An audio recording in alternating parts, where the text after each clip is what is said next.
Good morning friends, आपण मानक मोर Somi blog को वेलकम।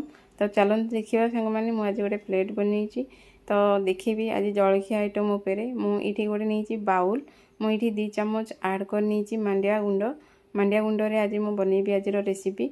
तो मुझे देखो भल भाव में 2 चामच ही ने जदि आप चाहिए अधिक भी नहीं पारे आपण ये स्वाद अनुसार भी लुण टे देदेवे। मु तो लुण दे देती अल्प लुण खाए मुझे अल्प लुण देती।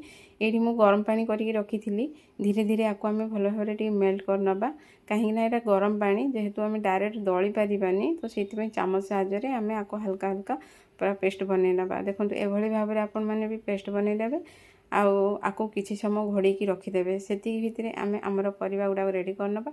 मुझे नहीं 2टा आलू आ झुणंग आपको भल भाव में काटी देती। देखो मोर कड़े भी रेडी हो जाइए तादेह मुझे तेल आड कर देती।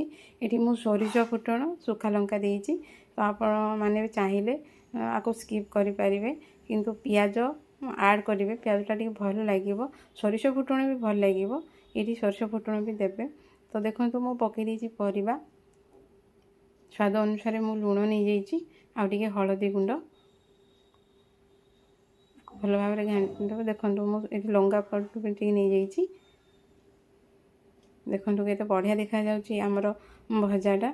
तो आपको आम परोटा रुटी रे भी खाई परिबा भात रे भी खाई परिबा। झुणुग आलू भजाटा बहुत ही टेस्टी लगे। तो मु पेस्ट बनी रखी थी मांडिया ताकू आम गोटे बाउल को काढ़ी नबा। मुझे अटा 2 चामच पकई नहीं बड़ चामच रे। तो आपण मैंने ये हल्का दलिबे कहीं यहाँ पतला आम लगे आमर पीढ़े तो से हल्का भाव में आपको बेलिबा। चलो धीरे धीरे हल्का भाव में बेलतु आ पाउडर टिके देकी बेलतु कहीं ये पूरा नरम जिनस लगे। देखो केते बढ़िया गोल शेप हो जाइए। चलो सेकी नेबा आपको उल्टे देती।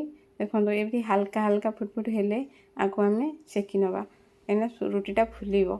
देखो केते बढ़िया भाव में मोर रुटीटा फुली जाऊँगी। एमती भाव में बनातु मांडिया रुटी ये खरा दिन बहुत ही भल डायबिटीज पेशेंट को भी बहुत ही भल।